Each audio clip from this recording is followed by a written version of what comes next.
Hi, my name is Wenwei Ong, and I will be doing a vlog, my first vlog, on The Secret Garden. Check out the robin. Secret Garden by Frances. Right, let's begin. The impressions, my first impressions of this book. Well, I love the way I was drawn in by the character.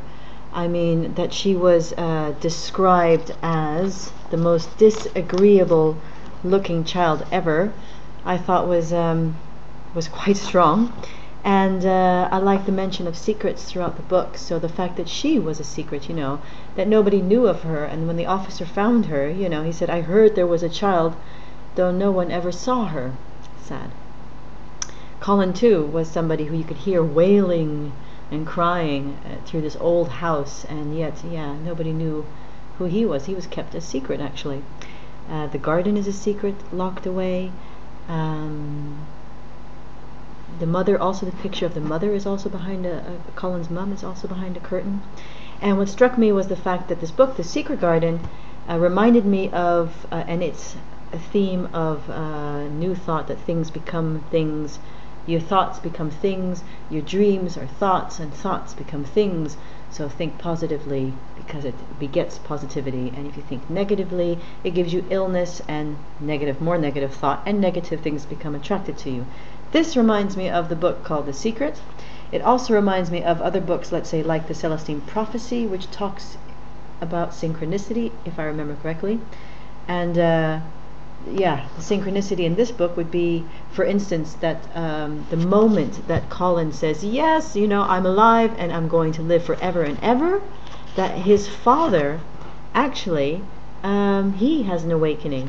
And I don't know enough about the wonderfulness of undiscovered things to be able to explain how this had happened to him. Neither does anybody else yet. But he remembered this strange hour and months afterwards, when he was at Misselwaite again, they found out quite by accident that on this very day Colin had cried out as he went into the secret garden. At the same time, the father has his awakening and strange feeling of growth and wondering and curiosity, a growth of himself. Yes, there's also a strong impression. The impression I got was of rebirth. Very much so. Well, of course, Mary's rebirth and Colin's rebirth, and the springtime coming, which reminds me of Easter. There's a whole chapter devoted to eggs, robin's eggs, and eggs are capitalized. Again, Easter being the death of the Christ and him arising again. So there's a strong sort of not only a new age thought, but also maybe a link to God and religion. The fact that Colin does have a sermon, he doesn't call it that, he preaches, and yet there's a link to the scientifical side, which I found quite odd. Yes, the barriers are all breaking down and they're all coming together. God meets science meets new age thought. Yes, so there is not only a rebirth, there's also an awakening. So she, and I quote, is becoming wider awake every day. Her eyes are becoming brighter. The cobwebs are being blown out of her mind, let's say. Awakening in imagination. This is something that's a pattern that reoccurs in this book. It is the process of awakening, like the earth. It's humorous for growth, there's, which reminds me. Okay, well, I'll talk about that later. The insights I've acquired in class discussions, and how can it be applied? Well, children are, in those age, that time, were young adults dressed as young adults, and there was no literature for them until these books came out, the classics. Quite surprising. And so they're written by adults for young children, and yes, I would gather there would be moral lessons for these children, for kids. So for instance, like the Wizard of Oz would be confidence, and Peter Pan would be like growing up and having responsibilities. It's not such a bad thing. Alice in Wonderland is also growing up. Secret Garden is about rebirth. So yes, these topics can be discussed as well in class with my students as themes. Yeah, I'll touch about that in a minute. Let me just finish this off. I'm going somewhere else. Freud, another thing I've realized is Freud, he said that children were innocent, except in this book, or not innocent, and in this book I find that they're becoming more innocent. They're redeeming their childlike quality. They're learning how to dream again. Even the garden is described by Dickens as like a dream, entering a dream. What I've learned here, how can I apply it? Well, books, it actually inspires the imagination. Reading these sort of books make it interactive because students can reflect and we can discuss openly themes like, for instance, neglect and rejection in the world, rejection by your peers, rejection by your parents. It develops a critical thought. So while you're looking into these books thinking, what's it about? You're developing a skill, a kind of critical thinking skill. How we can distinguish, for instance, right and wrong. You know, what's right and what's wrong. Wrong is that you neglect your children. Right is that, yeah, throw them out into nature, let them run around, get them some fresh air. So you share problems, you share ethics, you share solutions with your class, and you can have a class discussion. So this is very important. There's a very big social aspect to maybe teaching literature as well as having insight and looking into things. Patterns that I've seen, yeah, again, New Age thought, Mary's awakening, Colin's awakening, the garden as being going a parallel to Mary, the garden's growth, the springtime, the two kids coming, the parallel between weather changes and Mary. Spring is coming, rebirth is coming.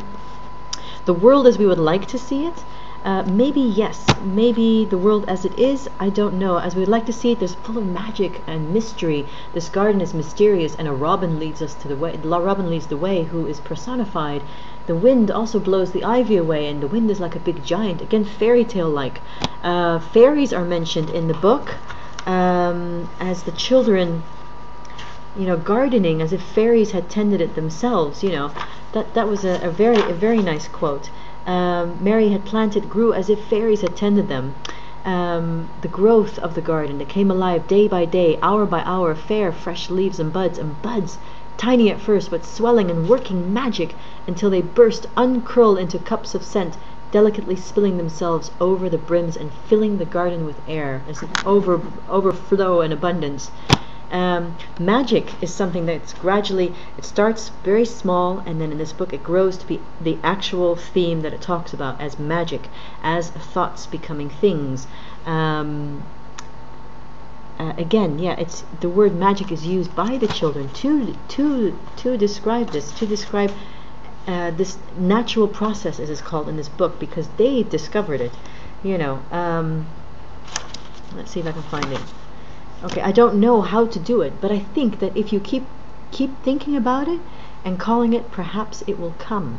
So that's the start of the magic. In the end chapter, the last chapter, in the garden, it actually devotes the whole first paragraph to the New Age thought, ideas becoming things. Again, and the father of his awakening and him meeting his son at the very end. What is synchronized? You know, what serendipity is that he comes home and then, you know, gets the letter, which is again synchronized with his thoughts. He gets a letter from the mother, you know. So that's the theme. That's a reoccurring thing there. Magic, the word magic. The robin is a pattern. The robin, the growth of the robin becoming the father, robin leading the way, robin feeling safe in the garden, children feeling safe in the garden. Her insights, Mary's insights as they grow. It sort of remind me of the use of the word queer all the time, because when she gains a new insight, a new feeling, when she meets the robin and she senses love, or she realizes that she's lonely, or with Ben, and she realizes, am I this also this sour and crabby? It comes hand in hand with the word queer, which maybe is like having a strange new insight, a new growth. Might feel strange at first, but then afterwards it'll all fall into place. Age group for this suitable age group, I'm not sure. 9 to 10, because the children are 9 to 10, so then children 9 to 10 who are reading this might relate. The theme, I think, is more for adults. I don't know. It would be nice if children did learn this at a young age, but it spoke to me a lot, and I think it's because I'm a little bit older now, I hope, more wise. And the style of the book is easy, except for maybe the northern accent, but that might be seen as funny. Yes, the characters are intriguing. Mary and her disagreeableness, and then Colin and the crying, and the two of them when they're at it, when she teaches him and he has a temper tantrum. Yeah, it's quite funny. But I'm not sure. I'm just not sure if I would teach this. I don't know. I don't know if I would teach this. It might be book. Yeah. How can it relate? It might be a warning. Don't think too much negative thoughts. Think positively, because again, it creates positively. What I like about the book are the mention of fairies, the fairy tale-like quality, the magic, the garden, how it grows, and how it's first dead or seen as dead, like the children, like when you're upset, and then you give it some love and nourishment, and everything flourishes. There's life underneath the grayness there, or the roses come out on the gray bark. I like the idea of rebirth, having a new chance, growing, awakening, the awakening of dreams, the awakening of the imagination. What I don't like, what puzzles me, is the fact that there's a couple of racist comments, like when Mary gets called black, and then she says, yeah, but they're not even considered people. They're not people. Indians aren't people. So yeah, I didn't like that. No, that's puzzling. I don't know why that's in there. But all in all, I enjoyed the book. And maybe if I did have to teach it, I would enjoy teaching it, and I would be enthusiastic about it. Right, give me your comments, and thank you for listening. Bye for now.